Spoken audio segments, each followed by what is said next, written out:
વર્ષે વિશ્વનું બીજું સૌથી શક્તિશાળી તોફાન યાગી ચીનના દક્ષિણી તટ પર ત્રાટક્યું. દક્ષિણ ચીન સાગરમાંથી ઉદ્ભવેલું સુપર વાવાઝોડું યાગી ચીનના દક્ષિણી તટ પર ત્રાટક્યું છે. ચીનના હેનાન પ્રાંતમાં વાવાઝોડું ત્રાટક્યું છે, જેના કારણે હેનાનના 4 લાખ લોકોને ઘર છોડવાની ફરજ પડી છે. ચક્રવાત યાગી ભારતીય સમય અનુસાર બપોરે 2 વાગ્યે હેનાનના વેનચાંગ શહેરમાં ત્રાટક્યું.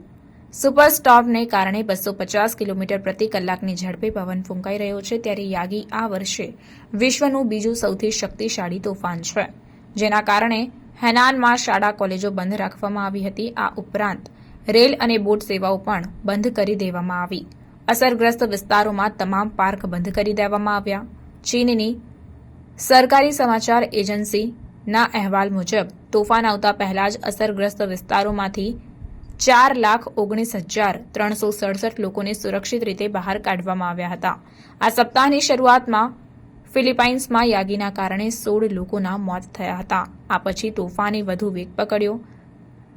ટાયફૂન યાગી હેનાન અને ગુઆંગડોંગ પ્રાંતમાંથી થઈને બેઇબુ ગલ્ફ તરફ આગળ વધશે.